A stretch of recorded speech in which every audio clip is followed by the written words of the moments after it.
प्रष्ट रूपमा यो पैसा कहाँबाट आउँछ थाहा नपाएर हामीले पास गर्नुपर्ने, यो गलत भयो। यो विनियोजित विधेयक जन उत्तरदायी भन्दा पनि कार्यकर्ता उत्तरदायी छ, त्यसैले यो विनियोजित विधेयकमाथि विचार गर्न सकिँदैन।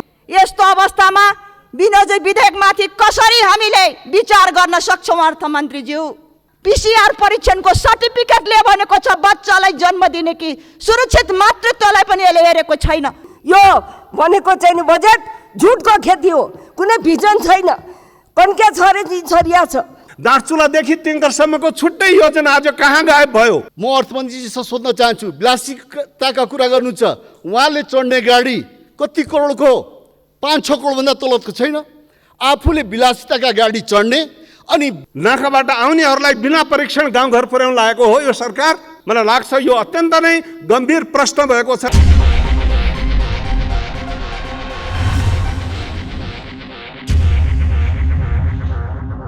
सम्माननीय सभामुख महोदय, माननीय अर्थमन्त्रीज्यूले विनियोजन विधेयकमाथि विचार गरियोस् भन्ने प्रस्ताव राख्नु भएको छ। अब विचार गर्नलाई नै कठिनाइ भयो। विचार गर्न किन कठिनाइ भयो भन्दा माननीय अर्थमन्त्रीजीले हामीले बजेटको छलफलको आलोकमा विनियोजन विधेयक अर्थात् सरकारलाई खर्च गर्ने अधिकार संसदले दिने कि नदिने टुङ्गो गर्ने हो। त्यो खर्च गर्ने अधिकार दिने कुरामा अघि नै पनि कुरा उठाएको छ, फेरि म भन्छु, अर्थमन्त्रीजीले दिएको स्पष्टीकरणले पनि भएन। अनुसूची 10 मा यो पालि पनि मिलेनियम च्यालेन्ज कर्पोरेसनको ग्रान्ट छ, अनुदान छ, अघिल्लो वर्ष पनि छ। यो फेरि नयाँ चिज होइन, अघिल्लो वर्ष पनि छ। त्यो अनुदान आए पनि नआए पनि प्रसारण लाइन बनाउँछौँ भनेर भन्नुभयो। अब आए पनि नआए पनि प्रसारण लाइन बनाउने हो भने त्यो पैसा काट्ने चाहिँ कहाँबाट? आज विनियोजन विधेयकमाथि छलफल गर्दैछौँ। अब थप अरू त्योभन्दा बढी हामीसँग अनुदान आउने ठाउँ पनि छैन। ऋण पनि यति नै उठाउँछौँ भनेको छौँ हामीले, आन्तरिक ऋण पनि यति नै उठाउँछौँ भनेर गरेका छौँ। अब त्यो पैसा नआउने नलिने संसदले जे गर्यो त्यही हुन्छ भन्नु। संसदले नलिने निर्णय गर्यो भने त्यो पैसा आउने ठाउँ चाहिँ कुनै एउटा योजना काट्नु पर्यो।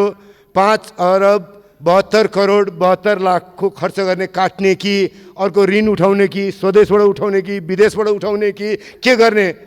त्यसबाट उम्कन पाउनुहुन्न अर्थमन्त्रीज्यू।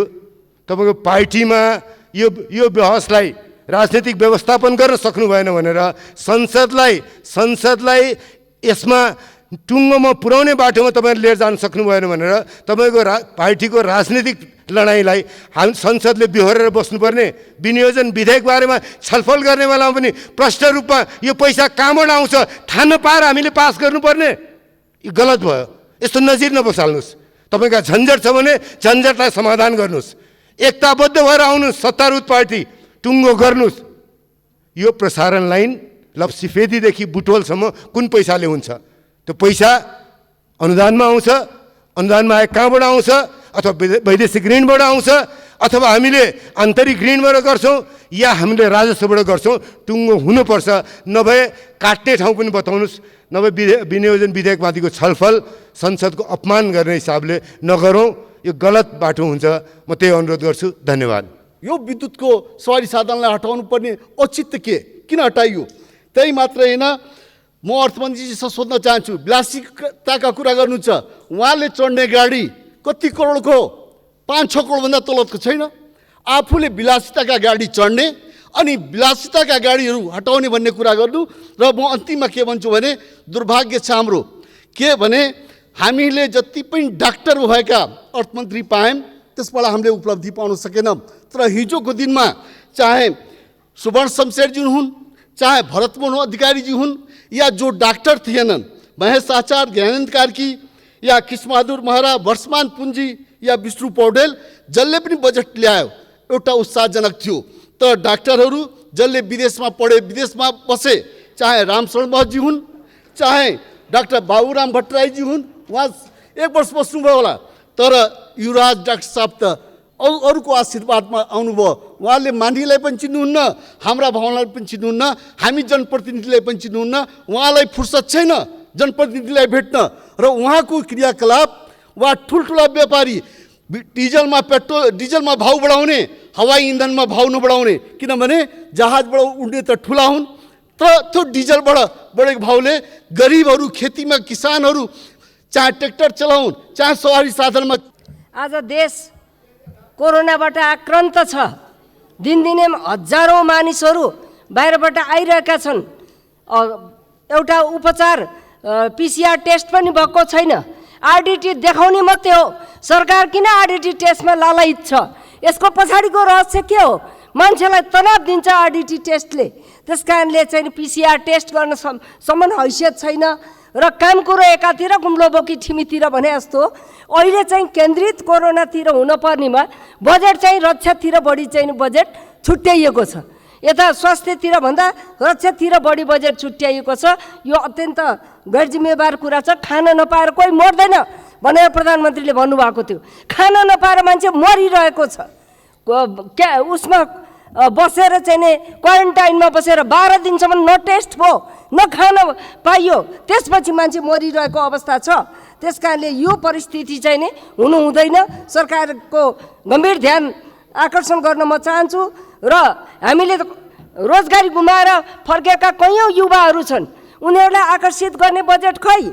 यहाँ चाहिँ नि कृषिमा हामीले अहिले खोज्ने रोजगारी भनेको कृषिमा हो। खै कृषिमा प्याकेज, खै आत्मनिर्भर कृषिलाई बनाउने किसिमले लागेको, खै के अरे चाहिँ नि के अरे अनुदानको व्यवस्था गर्न सकेको। त्यस कारणले चाहिँ नि कृषिमा पशुपालनमा आत्मनिर्भर हुन सकिन्थ्यो, रोजगारी दिन सकिन्थ्यो। तर सरकारको नियत यहीँ चाहिँ नि बसुन् भन्ने छैन जस्तो मलाई लाग्यो। यी युवाहरू बाध्य भएर फर्कुन् र रेमिटेन्सै खाएर रमाइलो मान्ने प्रवृत्ति हो कि भन्ने मलाई शङ्का लागेको छ। यस्तो नहोस्। अर्को कुरा, विद्युतीय साधनमा जनता यो अन्तःशुल्क लगाएर के अरे चाहिँ नि डिजलको भाउ बढ्छ। डिजलका भाउ बढेपछि के हुन्छ? जनताको ढाड सेकिन्छ। त्यस कारणले यो ढाड सेक्ने काम अर्थमन्त्रीले किन गर्नुभएको हो? म यो क्वेसन गर्न चाहन्छु। अर्को कुरा, महिलाका कुरा त म गर्नै चाहन्न। अर्थमन्त्रीज्यू महिला विरोधी हुनुहुन्छ। उहाँ चाहिँ नि महिलाको पक्षमै हुनुहुन्न। उहाँ त्यसो भएको हुँदा यहाँ हाउसमा अधिकांश समानुपातिक महिलाहरू भएकै कारणले उहाँले चाहिँ नि समानुपातिक र के अरे निर्वाचित भनेर पर्खाल लाउने अर्थमन्त्रीज्यू हो। त्यस कारणले उहाँलाई जनताको कुरै थाहा छैन। कति समस्या हुन्छ अर्थमन्त्रीले हामीलाई जनप्रतिनिधिको हिसाबले नहेरे पनि जनताले हेरिरहेका हुन्छन्। साना पुल पुलेसा हरेक जनताको सानो समस्यामा के अरे चाहिँ नि दिनुपर्ने हुन्छ। तर चाहिँ नि त्यो उहाँ चाहिँ जनताबाट नआएको मान्छे भएको हुनाले उहाँलाई केही थाहै छैन। त्यस कारणले चाहिँ म के कुरा गर्ने? महिलाहरूको प्याकेज खै? यो बजेट महिला मैत्री छैन। गृहिणी महिलाहरूलाई के ल्याइएको छ? अधिकांश 51% महिलाहरू छन्, अधिकांश गृहिणी महिलाहरू छन्। खै गृहिणी महिलाहरूलाई रोजगारी ल्याएको, खै प्याकेज ल्याएको? त्यस कारणले अर्थमन्त्रीज्यू ज्येष्ठ नागरिकहरूलाई किन ढाँट्नु भएको छ?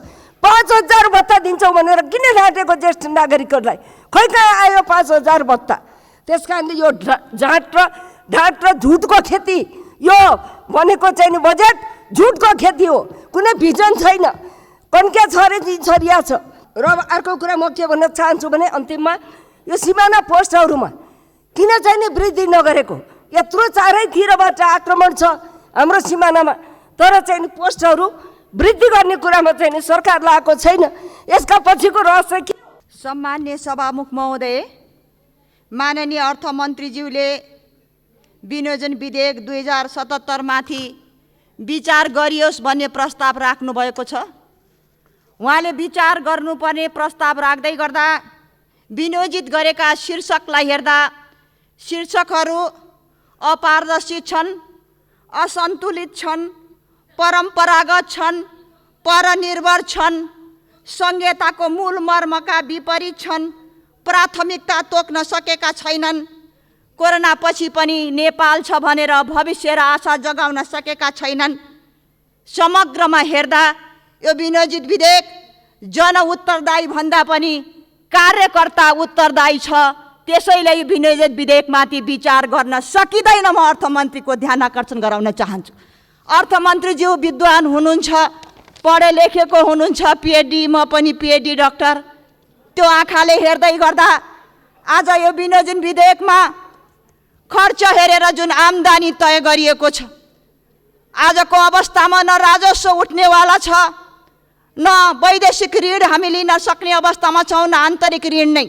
यस्तो अवस्थामा विनियोजन विधेयकमाथि कसरी हामीले विचार गर्न सक्छौँ अर्थमन्त्रीज्यू?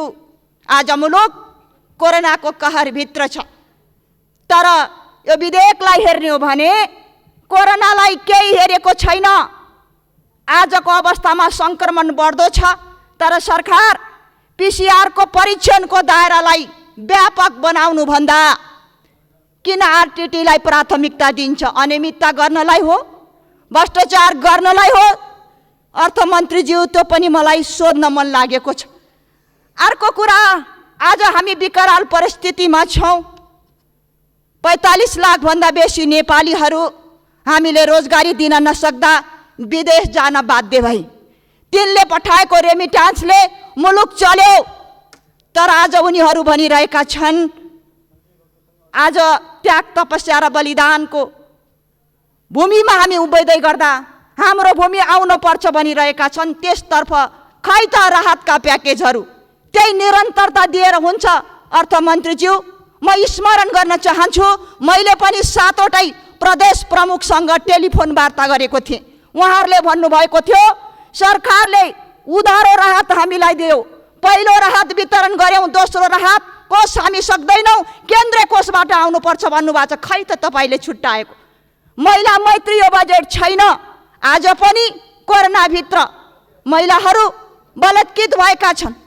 कति महिलाहरू प्रसुति गृहमा जाँदा त्यो पीडामा हुँदा PCR परीक्षणको सर्टिफिकेट ले भनेको छ, बच्चालाई जन्म दिने कि सुरक्षित मातृत्वलाई पनि यसले हेरेको छैन।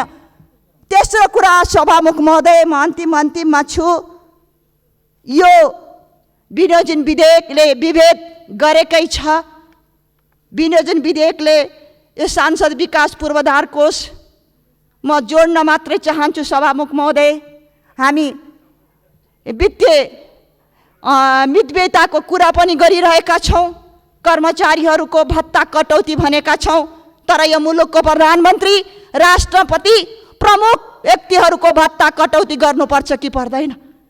प्रतिपक्ष दलले यो सांसद विकास पूर्वाधार कोष कोरोना कोषमा ल्याउँ भन्दा अर्थमन्त्री आँखा चिम्लिनु भएको छ। त्यो कोषलाई केही सानो आकार बनाएर निरन्तरता दिनुभएको छ। धन्यवाद।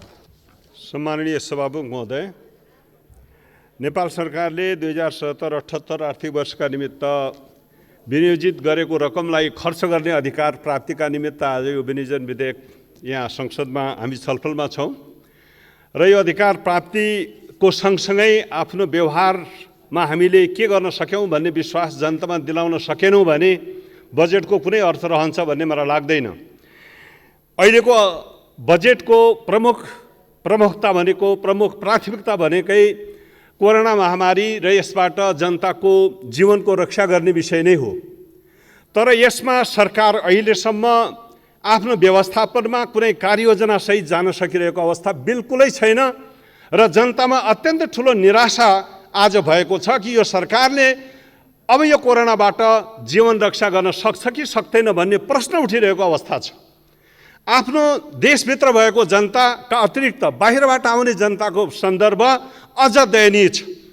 खास गरी भारतमा हाम्रो बढी जनसङ्ख्या आज रोजगारीका निमित्त गएको छ र फर्किँदैछ। यो संसदमा हामीले पटक पटक भन्यौँ त्यसका निमित्त पूर्व तयारी गर्नु पर्यो र व्यवस्थित ढङ्गले, सुरक्षित ढङ्गले तिनीहरूलाई स्वदेश प्रवेश गराउनु पर्दछ। तर त्यो कति भयो हेर्ने हो भने प्रधानमन्त्रीजीले यहाँ बडा गौरवका साथ भन्नुभयो अन्य मुलुकहरूको भन्दा भारतबाट आउने कोरोना बढी खतरनाक छ, बढी कडा छ। त्यस कारणले यो नाकाबाट आउनेहरूलाई बिना परीक्षण गाउँघर पुर्याउन लागेको हो यो सरकार। आज प्रश्न सोधिरहेका छन् जनताले। गड्डा चौकी र हाम्रो धनगढीको गरिब फन्टाको अवस्था हेर्ने हो भने एक दिनमा 10,000 12,000 बिना परीक्षण उनीहरूले आज गाउँमा पुर्याउने स्थिति भइरहेको छ। त्यहाँको क्वारेन्टाइनको स्थिति हेर्ने हो भने कसले विश्वास गर्न सक्दछ अब यो व्यवस्थापनले नागरिकको सुरक्षा हुन सक्दछ? मलाई लाग्छ यो अत्यन्त नै गम्भीर प्रश्न भएको छ र सरकारको कार्यक्षमतामाथि ठुलो प्रश्न आज जनतामा उठिरहेको छ। त्यति मात्र होइन सभामुख महोदय, त्यसपछिको सबभन्दा ठुलो सर्वसम्मत प्राथमिकताको विषय आज लिम्फियाधुरा, लिफुलेक र कालापानी क्षेत्रको नक्साङ्कन गर्ने कुरा हो। हामीले गऱ्यौँ, सबको सहमति छ। तर त्यो भूगोलभित्र बस्ने जनताका लागि यही सोच्नु पर्दैन, त्यो प्राथमिकतामा आउन सक्दैन। त्यहाँ बनिरहेको क्रमागत रहेको जुन सडक थियो, दार्चुला तिङ्कर सडक आयोजना जो 134 किलोमिटर छ, त्यो सडकका निमित्त बजेट छैन, शून्य छ। त्यहाँ खानेपानी, त्यहाँको सञ्चार, त्यहाँको सुरक्षा, त्यहाँका निमित्त खाद्यान्नको बन्दोबस्त र त्यो सुरक्षा प्रबन्ध चाहिँदैन। एउटा स्पेसल प्याकेज दिनु पर्दथ्यो। यति महत्त्वपूर्ण राष्ट्रिय महत्त्वको विषय, सबैको निमित्त सबैले स्वीकारेको प्राथमिकताको क्षेत्र, तर त्यहाँको जनताको निमित्त सोच्न सकिएन। अत्यन्त दुःखद छ। त्यस कारणले यो महाकाली कोरिडोरमा राखेर यसको समस्या समाधान हुँदैन। जुन कोरिडोर 4वटा जिल्लालाई ओगेट्छ, दार्चुलादेखि तिङ्करसम्मको छुट्टै योजना आज कहाँ गायब भयो। त्यस कारण त्यो छुट्टै योजना चाहिन्छ, छुट्टै बजेट चाहिन्छ र आर्मी लगाएर त्यसलाई छिटोभन्दा छिटो 2 वर्षभित्र पुरा गर्ने तयारी चाहियो। आर्मीलाई दिने भनियो, तर 4वटा जिल्लाको एकसाथ बजेट राखेर के गर्छ उसले? 8वटा पुलहरू बनाउनु छ, 87 किलोमिटर बाटो बनाउनु छ, तिङ्कर पुग्नका लागि के हुन्छ यसले? त्यसकारण यो त दुःखद कुरा छ।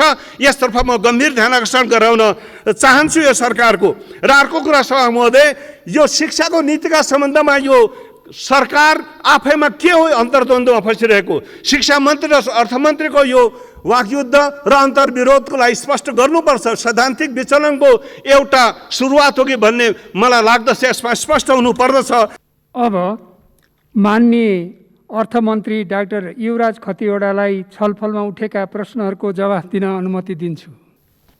सम्माननीय सभामुख महोदय, विनियोजन विधेयकमाथिको छलफलमा भाग लिनुहुने मान्य सदस्यज्यूहरूलाई धन्यवाद दिन चाहन्छु। प्रतिपक्षको मान्य सदस्यज्यूहरूले बोल्न बाँकी रहेका सबै विषय आज यहीँ एकैचोटि बोलिदिनु भयो। कर भन्सार सम्बन्धी छलफल छ, आन्तरिक ऋण सम्बन्धी छलफल छ, अरू सबै छलफलहरू सम्बन्धित विधेयकहरूमै छलफल हुने विषयहरू र बजेटको सिद्धान्त प्राथमिकतादेखि बजेटको सामान्य छलफलमा हुने कुरा पनि अहिले नै राखिदिनु भयो। र त्यसपछि अन्त्यमा डाक्टरहरू सबै खराब भनेर भनिदिनु। आफ्नै पार्टीकोलाई भन्नुभएको भए त मलाई के आपत्ति छैन, अरू पार्टीतिर नभन्दा राम्रै होला। मैले चाहिँ यति अनुरोध गर्न चाहेँ। र फेरि के हुन्छ भने मान्य सदस्यज्यूहरू, सामान्य सहमुख मार्फत म के अनुरोध गर्न चाहन्छु भने कसैको पनि धैर्यको परीक्षा त्यति लामो लिनु हुँदैन। र मैले सधैँ भन्ने गर्छु, हाम्रा संसदका आफ्नै मर्यादाहरू हुन्छन्। म त्यसैमा बसेर जस्तो भाषामा यहाँहरूले भने पनि मैले आफ्नो शालीनता छोड्न मिल्दैन। त्यसो हुनाले यो बजेट महिला मैत्री भएन, यो बजेट भएन, डाक्टरले बनाएका बजेट, यो यहाँ मान्य सदस्यज्यूहरूको आफ्नो धारणा हो। म महिला मैत्री बजेटबाट सुरु गर्छु। जुन बेला लैङ्गिक बजेटको प्रचलन सुरु थिएन, म राष्ट्रिय योजनाको सदस्य हुँदा लैङ्गिक बजेट अडिटको प्रक्रिया सुरु गराएको मान्छे हुँ। लैङ्गिक उत्तरदायी बजेट छ कि छैन भन्ने प्रक्रिया सन् 2000-2001बाट प्रक्रिया अघि बढेर आएको विषय हो। विषय अब के हो भने त्यस अनुसारको बजेट विनियोजन भए अनुसारको बजेट खर्च भयो कि भएन, त्यस अनुसारको हुँदैछ कि छैन, त्यसको अडिट गर्नुपर्छ भन्नुभएको भए राम्रो हुन्थ्यो। महिला मतदाताहरू बाहिर पनि हुनुहुन्छ, त्यसकारण मैले यसलाई स्पष्ट गर्नुपर्छ कि यो बजेट महिला मैत्री बजेट हो। बजेटको अनुसूचीमा हेर्नुहोला, लैङ्गिक उत्तरदायी बजेटको अडिट छ र त्यहाँ प्रत्यक्ष लाभ हुने कति कार्यक्रम छन्, अप्रत्यक्ष लाभ हुने कति कार्यक्रम छन्, तटस्थ हुने कति कार्यक्रम छन्, त्यो हेर्नुहोला। त्यसको आधारबाट यो बजेटको मूल्याङ्कन गर्नुहोला। समग्रमा आफूलाई एउटा विषयमा चित्त नबुझेको कारणले समग्र महिला जगतको यो बजेट भएन भन्नु चाहिँ सम्पूर्ण महिलासँग केन्द्रित गरिएको बजेटमाथि अन्याय हुन्छ। यो कुरा मैले भन्नै पर्ने हुन्छ। एउटा महत्त्वपूर्ण कुरा। दोस्रो महत्त्वपूर्ण कुरा के हुन आउँछ सामान्य सहमुख महोदय भने बजेटको प्रगति। आर्थिक कार्यविधि तथा वित्तीय उत्तरदायित्व ऐनले नै वार्षिक रूपमा भएका काम कारबाहीहरूको मन्त्रालयगत वार्षिक प्रतिवेदन बुझाउनुपर्छ भनिएको छ र त्यो मान्य सदस्यज्यूहरूलाई प्राप्त भइसकेको छ। मान्य सदस्यज्यूहरूले त्यो पढ्नुभयो कि भएन, त्यसमा राम्रा जति गर्न सकियो उपलब्धि भएका कुराहरू, गर्न नसकेका कुराहरू पनि हामीले स्पष्ट भनेको छौँ। बरु त्यो विवरण पल्टाएर यसमा यो भनेको के, यसमा यति मात्रै भएछ नि भनेर सोधिदिनु भएको भए मलाई चाहिँ त्यसलाई स्पष्ट पार्ने अवसर हुन्थ्यो। त्यो मिलेन। त्यसो हुनाले यो बजेटको किताबबाट त्यो खोजेर होइन, अर्कै किताबबाट यो खोज्नुपर्छ भन्ने मलाई लागेको। त्यसपछि अलिकति रक्षाको बजेटको बारेमा पनि प्रश्न उठाउनु भएको छ। रक्षाको बजेट बढ्यो, सुरक्षाको बजेट घट्यो, यो चाहिँ मैले बुझेको छैन। हाम्रो सुरक्षा प्रणालीमा नेपाली सेना छ, सशस्त्र प्रहरी छ, नेपाल प्रहरी छ, अरू अनुसन्धान विभाग छ, निकायहरू छन्। समग्र सुरक्षा क्षेत्र कसैले सीमा सुरक्षा गर्छ, कसैले शान्ति सुरक्षा कायम गर्छ र कसैले अरू कुराहरू हेर्छन्। त्यति हुँदा गृह मन्त्रालयको खास गरी बोर्डर आउटपोस्टमा अलिकति बढी हाम्रो क्षमता बढाउनु छ भनेर बजेट विनियोजन गरिएको छ, त्यसकारणले केही रकम बढेको छ। रक्षा मन्त्रालयको समग्र बजेट बढेको छैन र त्यसमा बरु भौतिक पूर्वाधार मन्त्रालयबाट गरिने कतिपय कामहरू, चाहे त्यो दार्चुला टिङ्कर सडक होस्, चाहे अरू सडकहरू हुन् जुन रणनीतिक रूपमा सुरक्षा कायम गर्न र सीमा सुरक्षा गर्न आवश्यक हुन्छ, ती सडकहरूको काम चाहिँ नेपाली सेनाबाट गराउने भनिएको छ। यद्यपि बजेट अरू नै मन्त्रालयमा छन्।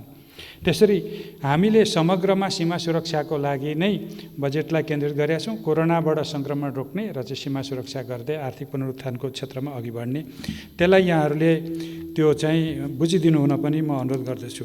तेस्रो कुरा उठाउनु भएको छ स्वास्थ्य सामग्रीको उपकरणको। यो स्वास्थ्य मन्त्रालयको छलफलमा यावत छलफल होला, म यसमा धेरै प्रवेश गर्न चाहन्न। तर मैले के मात्रै अनुरोध गर्न चाहन्छु भने यही भएर स्वास्थ्य सामग्रीको लागि चालु वर्षमै 5 अर्ब जतिको निकासा दिइसकिएको छ, थप निकासा, जसले आगामी केही महिनाको स्वास्थ्य सामग्रीको अत्यावश्यक सामग्रीको आवश्यकता पुरा हुन्छ भनेर यसअघि नै भनेको छु। त्यसपछि कोरोना सङ्क्रमण रोकथाम सम्बन्धी कोष जुन हामीले बनाएको छौँ, राहत कोष, त्यो कोषको रकमबाट पनि निकासा भएको छ र त्यहाँ अहिले 2 अर्ब 31 करोड रुपियाँ जम्मा छ। त्यसबाट पनि अहिले हामी निकासा गरिरहेका छौँ।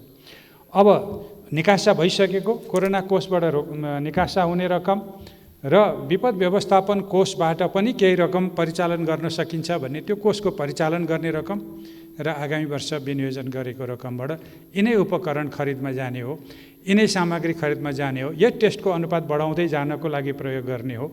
त्यसो भएको हुनाले यसमा सरकारको उच्च प्राथमिकता छ र स्रोतको अभाव हुन दिँदैन भनेर मैले अघि पनि भनिसकेको कुरा फेरि मैले यहाँनिर दोहोऱ्याउन चाहेँ। अब अलिकति प्रतिपक्षको राय सुझावहरू सुनिएन कि भन्ने कुराहरू आयो र चाहिँ प्रतिपक्षको मान्य सदस्यज्यूहरूले अलि धेरै आलोचना पनि गर्नुभयो। मलाई के लाग्यो भने यो संसदमा जब बजेट अलि राम्रो हुँदै जान्छ र अति धेरै लोकप्रिय हुँदै जान्छ, त्यति धेरै आवाज विरोधको गर्नुपर्ने हो कि होइन भने फ्याक्टमा बसेर कुरा गरौँ र बजेटले कहाँनिर डिरेल गरेको छ र कहाँनिर बिग्रेको छ। त्यसो हुनाले मलाई के लाग्यो भने समग्रमा बजेट चाहिँ राम्रो भएछ भन्ने नतिजामा पुग्नुपर्ने भयो मैले। किनभने तथ्यमा आधारित भएर आलोचना भयो भने त्यसले हामीलाई राम्रो गर्ने, अझ माथि जाने र अझ पारदर्शी र अझ व्यवस्थित ढङ्गले अघि जानलाई प्रोत्साहितै मिल्छ। तर राम्रो कामको पनि आलोचना धेरै हुँदाखेरि त्यसको फेरि अर्थ अघि मैले भने जस्तै लगाउनु पर्ने हुन्छ। त्यो विषयमा मैले खालि मेरो एउटा कमेन्ट मात्रै राख्न चाहेँ। अब के आयोजनाको विषयमा कुरा गर्नुभएको छ, यो विनियोजन विधेयकको विषयमा राखिएका ऐनका कुराहरूसँग सम्बन्धित छन् यो कुराहरू। अनि अहिले मन्त्रालयगत रूपमा हुने खानेपानीको लक्ष्य कति भयो भन्नुभएको छ, त्यो 92% राखेको थियो, चालु वर्षमा अर्को वर्ष 94 राखेको छ, 2%ले बढाउने नै भनेको छ। अब दार्चुला टिङ्कर सडकको चाहिँ काम हुँदै नै छ, त्यो बजेट सुनिश्चितै छ। अनि भन्सार, यो खास गरी सुर्तीजन्य वस्तुको चाहिँ भन्सार भन्नुभएको छ, त्यो चुरोट सिगार गुर्खाको बढेकै छ। अनि अरू कतिपय कुराहरू चाहिँ यो 22,000 चाहिँ हेक्टर जमिनमा सिँचाइ कसरी हुन्छ भन्नुभएको छ, 5,000 ट्युबवेल र 247 स्यालो ट्युबवेल र 247वटा डिप ट्युबवेलबाट गर्ने ठुला आयोजना कार्यान्वयन गर्न कोरोनाको कारणले अलि ढिलो हुन्छ कि भनेर छिटो बाटोबाट जान खोजिएको छ। त्यो 5,000 स्यालो ट्युबवेल र अनि त्यो 247वटा डिप ट्युबवेलले त्यति नै गर्ने भनेर विज्ञहरूले दिनुभएको अङ्क मैले बोल्दैछु। त्यो समेत अरू केही लिफ्ट इरिगेसन प्रोजेक्टहरू पनि त्यसमा छन्। त्यति त हिसाब गरेरै लेखिया हुन्छ, त्यसमा धेरै शङ्का नगरिदिनु होला। अब त्यसपछि अरू केही विद्युतीय गाडी अथवा अरू छन्, यो अर्थ मन्त्रालय सम्बन्धी र कर सम्बन्धी छलफलको बेलामा यसमा छलफल हुने नै छ। मैले यसमा अहिले बोलिराख्नु आवश्यक ठानेको छैन र त्यही छलफलको बेलामा मैले यसलाई स्पष्ट गर्नेछु। यो अनुसूचीमा भएको एमसिसीको बारेमा पनि प्रसङ्ग फेरि पनि उठेको छ। मैले भने त्यहाँ नेपाल सरकारले गर्ने कामहरूमा नेपाल सरकारको पैसा राखिएको छ, जग्गा अधिग्रहण गर्ने काम हो, त्यो पैसा छँदैछ। संसदले यसबारे निर्णय गरेपछि त्यसको बाँकी कामहरू अघि बढ्ने हुन्छ। अहिलेलाई त्यो काम हामी नेपाल सरकारले गर्ने कामहरू मात्रै अघि बढेका छौँ। यसमा हुने कुराहरू यति नै हो। धन्यवाद।